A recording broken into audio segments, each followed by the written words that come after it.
morning, everyone. Today we are going to present on habit number 1, which is proactivity. So my name is Jenna. I'm Laura. And I'm Caroline. And what we want to first start with is a quick brainstorm that we will use later on in the presentation about proactivity. But on your papers, there are some blank lines. I want you to take time to just write about 3 to 5 things adding stress to your life, or things that you feel like are causing you to be more stressed in your life right now, kind of in the recent past. Try to be specific, so not just school, but some examples that I chose were, I'm not getting enough sleep, or the class X makes me frustrated, my professor assigns way too much reading, or I devote a lot of time to X. My friends don't care about my blank issue. Something like that, that's adding stress to your life. Kind of general statements. So take 2 minutes to kind of think of those things.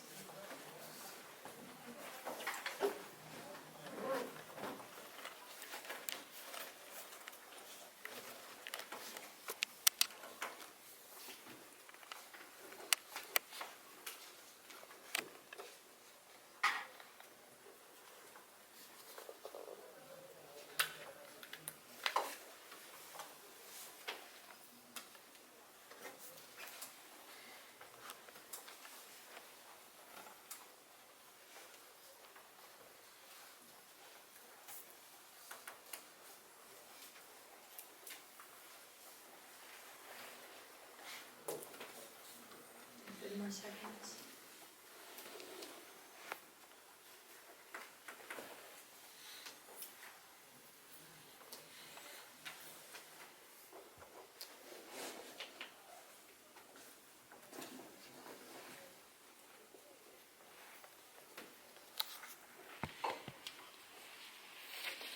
Alright, Caroline?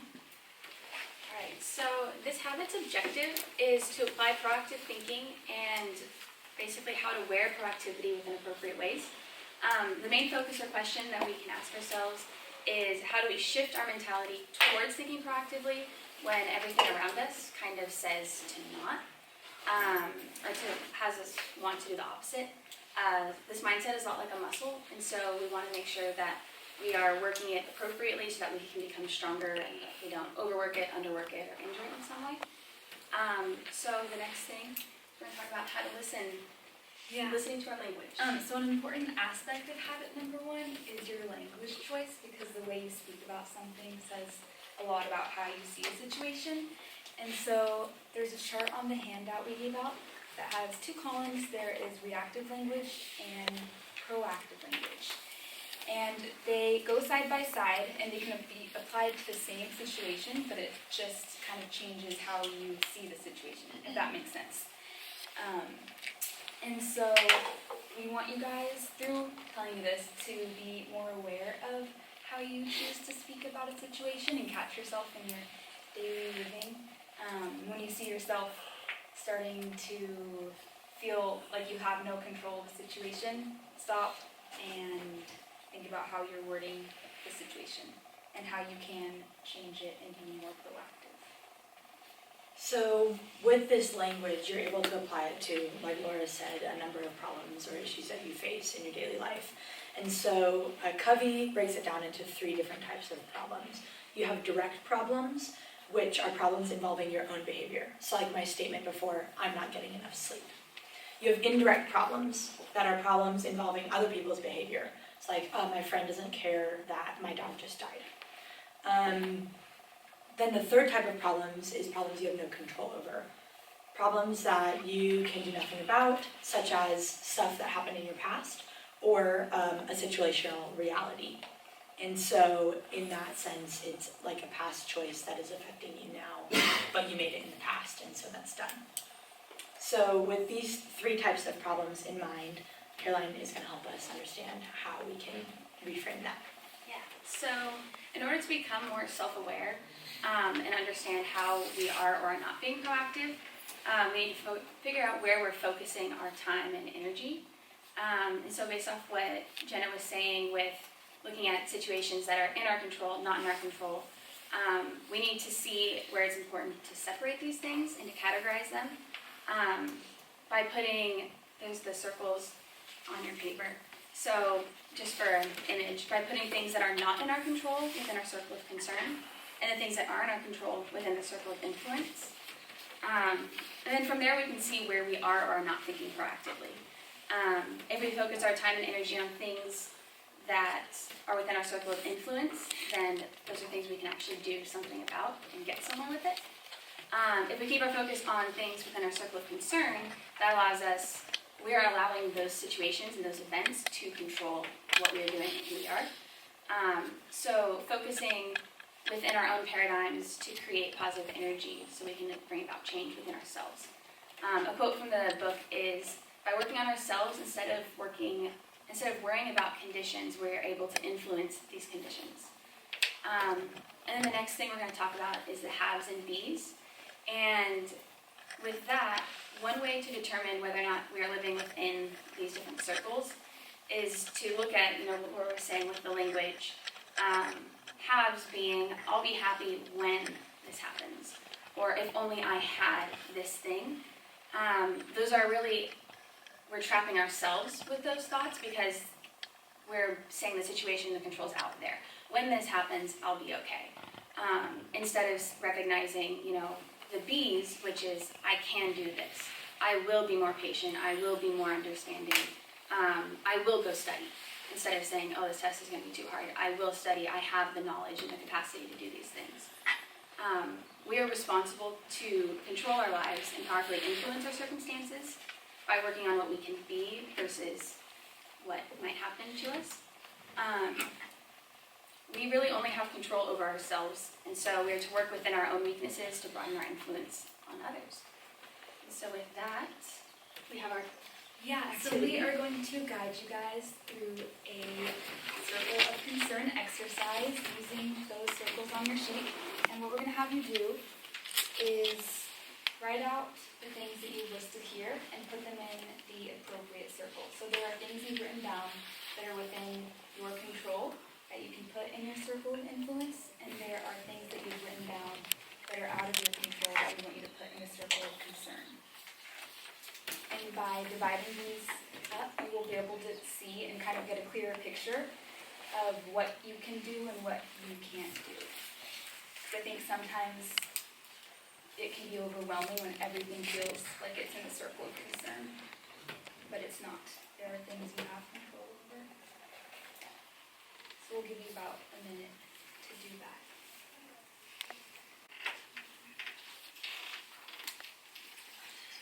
I'll give you guys about 15, 20 more seconds.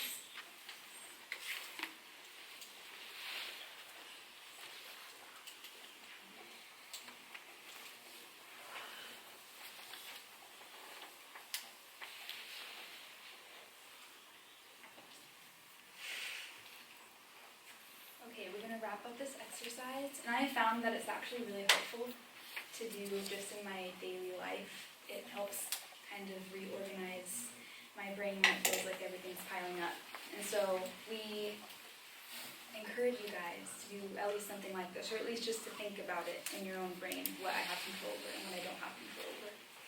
And yeah, I'm going to wrap up. Okay, so in conclusion, I wanted to read a quick quote from the end of the chapter that I thought summed this up very well. So Covey says, knowing that we are responsible is fundamental to effectiveness and to every other habit of effectiveness we will discuss.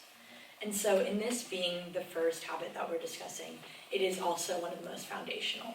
And so to be able to learn how to properly reframe your thinking, to regain the control, bring the locus of control inside of you instead of feeling overwhelmed by perceiving it outside of you all the time, you can actually begin to build on that foundation with the other habits that we'll be going over.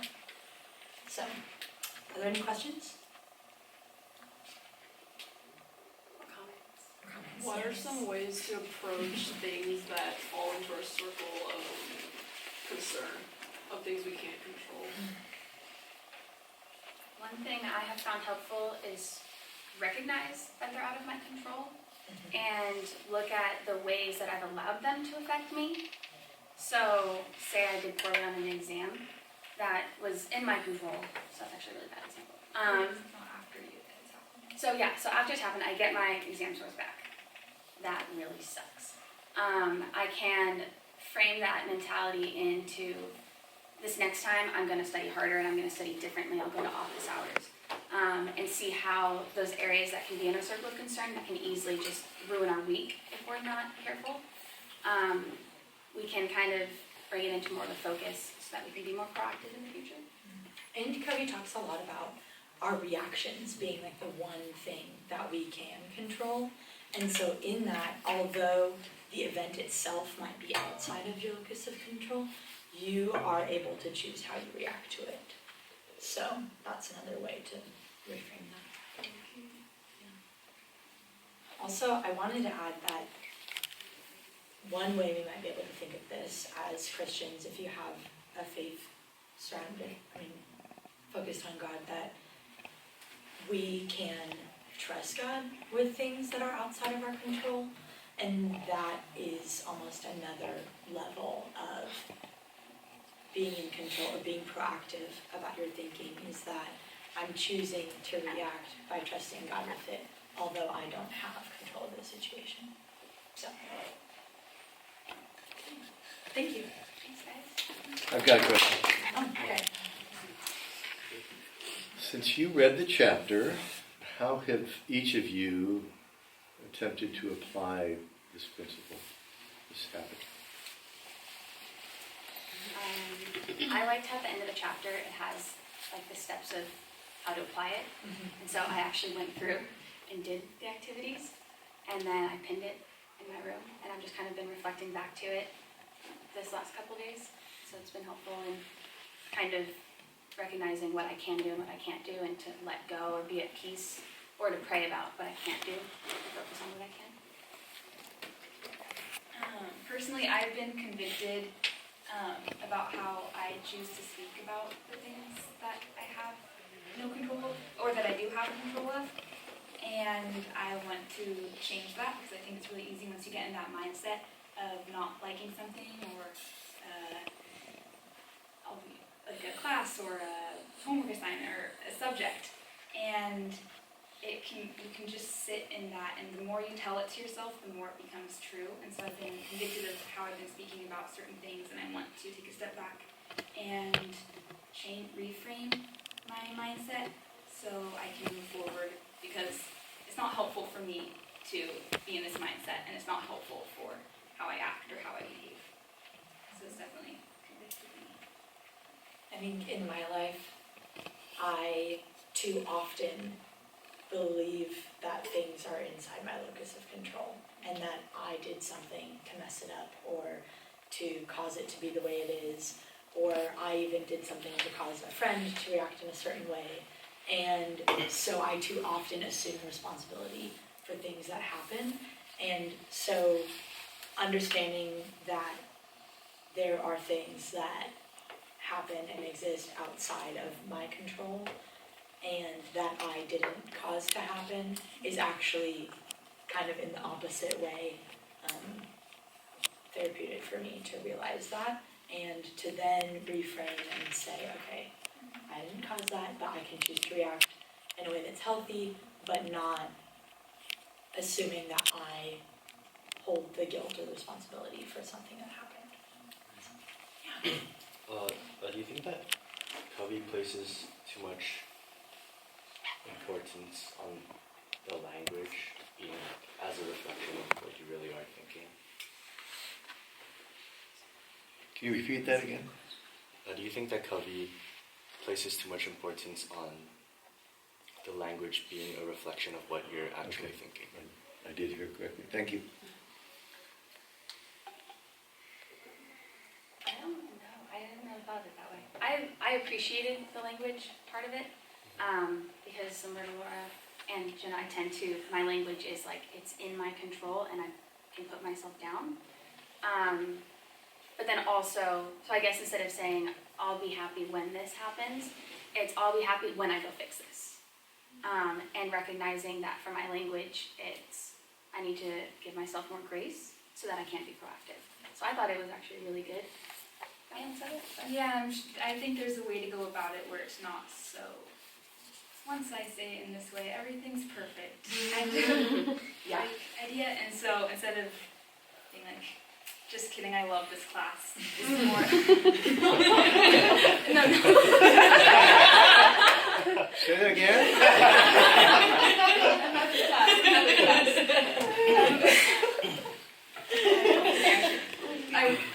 I'm just speaking in general.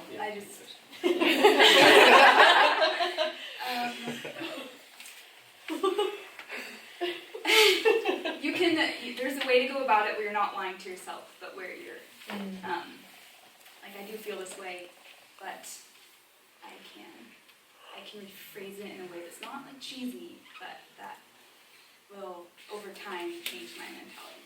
If that makes sense.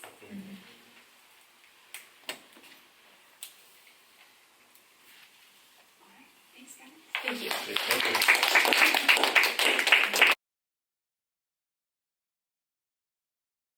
Down in your seats. And our thing is starting right now. Hey, be solemn. Sound like you're in pain. What are you? Good morning. You're sad. You're not in pain. Thank you. Good to see you.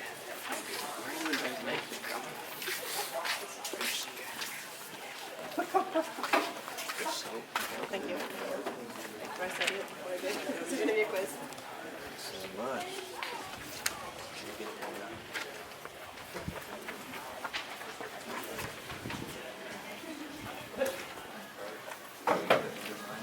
Okay, did you get one?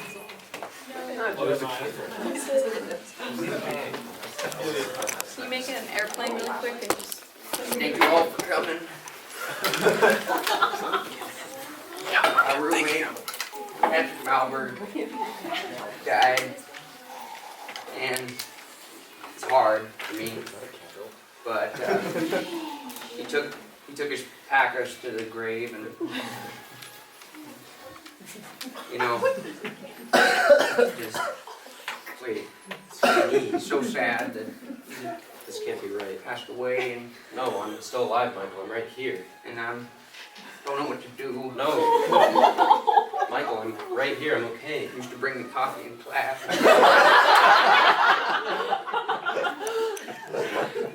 Did you think he was I funny? He tried to be funny. He would just, Was he an honest man? he lied sometimes. And Did you see how hard I worked all the time? sometimes he slacked off.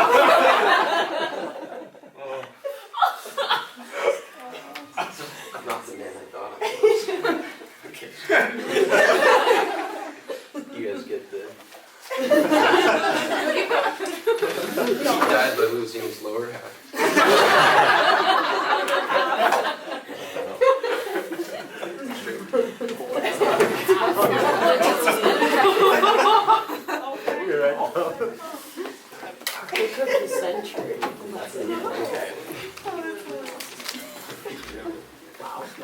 Alright, hi everyone, I'm Patrick. And I'm Michael. And we're here to present the second habit. Which is begin with the end in mind. So as you just saw, we took you through the exercise that Covey does at the beginning of the chapter where he has you imagine that you're going to a funeral, you show up, you look in the casket, and it's you. And he begins to ask you questions. Yeah, he asks you, like, what would you want to be remembered for? And what are the achievements that you'd want your friends and family to say about you? And he talks about, like, what would you want from a person from your church and, like, a person from your family and your spouse, and how would you want to be remembered? And so in order to become that person that we want to be remembered as, Covey tells us we must first create that person in our minds. And once we know who it is we want to be, then we can work towards becoming that person through personal leadership. So what he talks about is, each person has a core or a center or a reason for why they act the way they do. And that core affects 4 different things: their security, their guidance, their wisdom, and their power. And so their security is basically their sense of worth and their self-efficacy. Their guidance is their direction in life. Their wisdom is their perspective and their ability to balance. And their power is their capacity to act on their direction and all these other things. And he walks through each of these flawed centers. So if you look on your handout real quick, in the bottom left corner, it talks about the false centers: spouse, money, family, and each of those centers are listed. And each of those centers negatively affect these 4 traits: security, guidance, wisdom, and power. But, as Patrick is going to tell you, Yes, but Covey gives us an alternative to these flawed centers. Sorry. which is the principle-centered lifestyle. Yeah, So- I think If you look at your summary here, you can see a good definition of what a principle-centered lifestyle is, so I'm going to read that out. Understanding, defining, and living by a vision, set of deep values, and inner compass of principles allows for the use of aforementioned unchanging core to deal with changing situations of life. And so, Covey goes on to talk about how life is changing, and there's flux, and there's things that are going to come up that you didn't really plan for or expect. But having this principle-centered or inner compass, or he talks about it as a vision, will allow you to deal with that changing mess of life, that changing sea of life, with a solid core. And so, we're going to run through an example of a way that that core is demonstrated. And he talks about it in the book, it's the boss-partner dilemma, and Pat's going to talk about that. I think we got out of order a little bit. Personal statement. Sure, yeah. Okay, You personal can talk mission. about So he just went a little ahead and talked about our right-centeredness, which is principle-centered life, and what Covey tells us to do, how we can become a person who lives by principled centeredness, is to create a personal mission statement. And a personal mission statement should focus on what you want to be, your character, and what you want to do, your contributions and achievements to the world, and the values and principles upon which your character, contributions, and achievements are based. Now, Michael read off and defined before lifeline factors: security, guidance, wisdom, and power. I'm going to read you an example of a personal mission statement that Covey gives us. So, this is his friend's mission statement. Succeed at home first. Seek and merit divine help. Never compromise with honesty. Remember the people involved. Hear both sides before judging. Obtain counsel of others. Defend those who are absent. Be sincere yet decisive. Develop one new proficiency a year. Plan tomorrow's work today. Hustle while you wait. Maintain a positive attitude. Keep a sense of humor. Be orderly in person and in work. Do not fear mistakes. Fear only the absence of creative, constructive, and corrective responses to those mistakes. Facilitate the success of subordinates. Listen twice as much as you speak. Concentrate all abilities and efforts on the task at hand, not worrying about the next job or promotion. So that's just an example of a personal mission statement that's been developed through a principle-centered mindset. Now where we go next? And the principle-centered mission statement allows you to deal with those changes that I was talking about. So having that framework or that paradigm is a way to deal with changing things in an unchanging manner. And so an example of that would be what Covey describes as the boss-partner dilemma. So you're at work, you have plans to go to an event with your spouse at night, and your boss comes and is like, hey, I really need you to stay late and grind this out and work. And, you know, if you had a wife-centered metric, you'd be like, no, I gotta go be with my spouse. If you had a work-centered metric, you'd be like, nah, my spouse can wait. I've got work, it's gonna provide security and money, and it's gonna allow me to act because of financial reasons. But Covey critiques that and says that none of those are complete. And so as a principle-centered person, you look at this scenario, and he says you try to stand apart from the emotion of the situation and from other factors that would act on you and evaluate the options. Looking at the balanced whole, the work needs, the family needs, other needs that may be involved, and all the possible implications of the various alternative decisions. You'll try to come up with the best solution, taking all factors into consideration. And so that's basically the rest of the chapter is Covey goes through and different examples and talks about organizationally as institutions, things that you can do to create that mission statement and to create that unchanging core. So, are there any questions about the chapter before we walk through a exercise? Anyone have any questions about what we presented or about the chapter? Anything that confuses you or you need clarification on?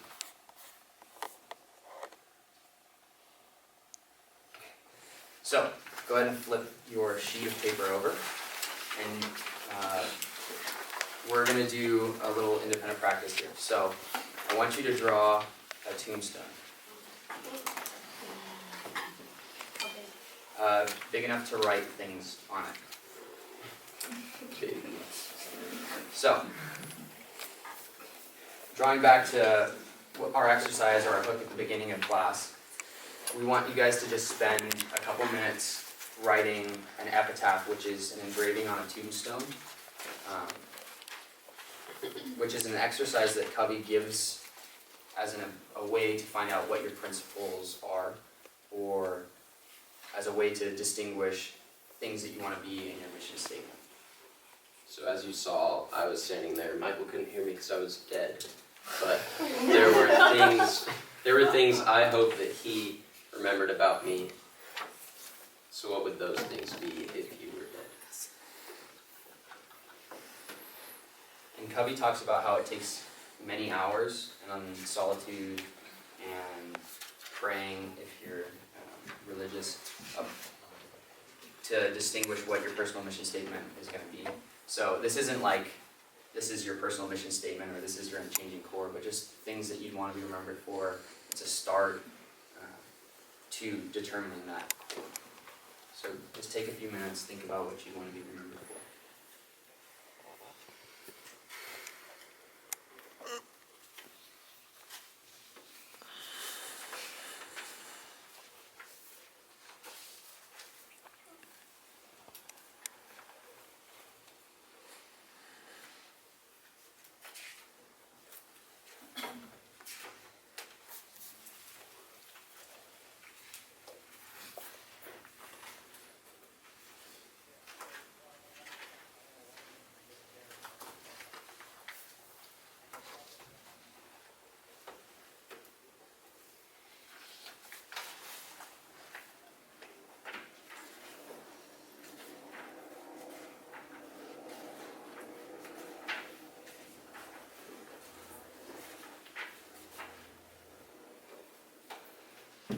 Doesn't have to be the most eloquent thing in the world. You're not going to send this off to be engraved on your tombstone, so just think, even if it's just 5 values that you find important. This is just a starting place for you to take this out and apply, and hopefully search for a mission statement. Just another minute or two.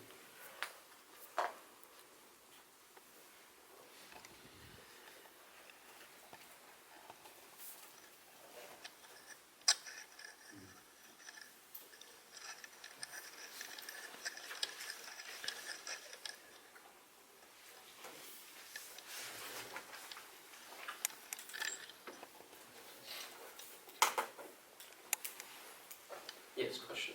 How is an epitaph different from a eulogy? A eulogy is what's said about you. An epitaph is what's written on your tombstone. Okay. It might be an epigraph. Yeah, sorry. Epitaph is, I think, in something in ancient Greek poetry. Like Fleet of Foot Aeneas or something like that. So, sorry, epigraph. But it might be epitaph. It might be derived from that. Yeah. It's one of the two of those. But they both mean very similar things. So, epitaph, epigraph. I could be a rapper. Thank you. All right, we're gonna conclude that. Does anyone find that exercise to be useful, or anything that sticks out to you that you'd want to be remembered for? You have anything that they want to volunteer? The class? Does anyone like humility? Raise your hand if humility is on your list. I know that's on my list personally. Something that I want to be remembered for, something I struggle with. So this isn't, yeah. I think it helps keep in mind what your priorities are. A lot of times it's easy to just get in the moment of things and get overwhelmed, but if you kind of reflect back to your core values, I think it can help you just kind of see what's important. Brian? Yeah, based off of, going off the first thing, it helps you just keep track of where you're trying to aim for. It's okay. So this isn't a done deal. Creating who you want to be, your end self, is a process that Covey says, takes hours of solitude and meditation. And defining a mission statement takes a really long time. So I'd encourage you guys to use this as a springboard into developing a mission statement if that's something you have an interest in. So in summary, beginning with the end in mind means picturing that person that you want to become, and by developing a personal mission statement through the use of principle-centeredness, you can become that person by living by that personal mission statement. And just a couple good resources in this book. It's 120 in my book, but he lists all the flaws of these different centers, how they are flawed sources of security, guidance, wisdom, and power. And here we see where you get your security, guidance, wisdom, and power if you are principle-centered. So, With that being said, I just want to close with kind of the bottom of your page, which is a reading from Matthew. It says, "Everyone who hears these words of mine and does them will be like a wise man who built his house on the rock. And the rain fell, and the floods came, and the winds blew and beat on that house, but it did not fall, because it had been founded on the rock. And everyone who hears these words of mine and does not do them will be like a foolish man who built his house on the sand. The rain fell, floods came, the winds blew and beat against that house, and it fell, and great was the fall of it." And that's from Matthew 7. And I think that, from a Christian perspective, demonstrates how God is, or Jesus Christ and God, is our cornerstone and the rock that we build upon, and is also part of our unchanging core, that when things change and when the winds are rough and the waves beat against our houses, that stay strong. So, if you're a Christian in this class, I would say, encourage you to think about that as part of your personal mission statement and as part of your unchanging core. And that's all that we have for you. Are there any questions? Does anyone have anything they want to ask? yes, ma'am. From reading the chapter, I found the message I got was okay, too much of something, in this case too much centering on one aspect, i.e. family, work, etc. is not a good thing. So is it best to kind of, as best you can, maybe distribute your center on those a little at a time? Or because I don't really know how to go about, like, okay, what should I center on school, but too much of that is not good. I can address this one.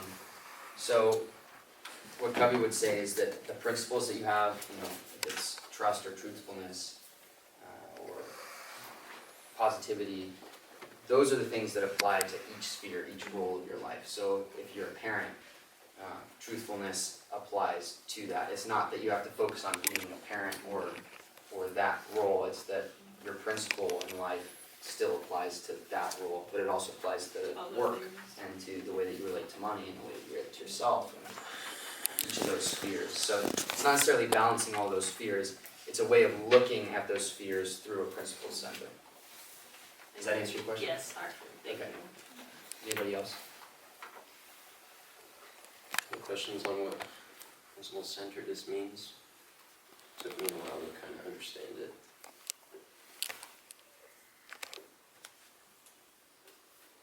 Yes. What was one misunderstanding that you had that you corrected? So,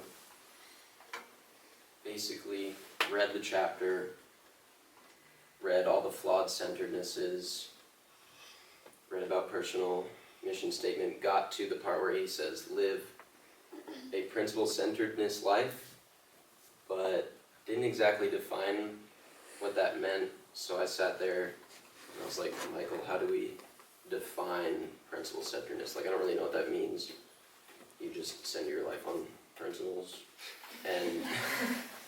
And so he then created the summary of that, which is understanding, defining, and living by a vision, set of deep values, and an inner compass of principles allows for the use of aforementioned unchanging core to deal with the changing situations of life.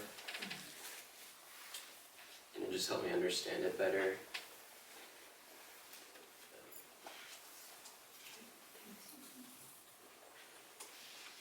Any last thoughts? Yeah. I was just curious, what were some of the flaws associated with a couple of the false centers? Or what are ones that stuck out to you? Oh yeah. For me, it was definitely work. I think I find myself kind of centering on work or on sometimes even enemy, which is kind of a weird one because you don't really think about that. But those were two that I struggled with. And self. They were men. What do you notice?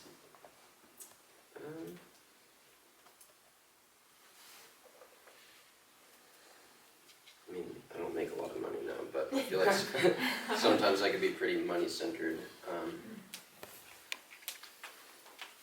So, for instance, you are vulnerable to anything that threatens your economic security. Just, Feel that. yeah. Anybody else? Any questions? Okay. Thank you guys.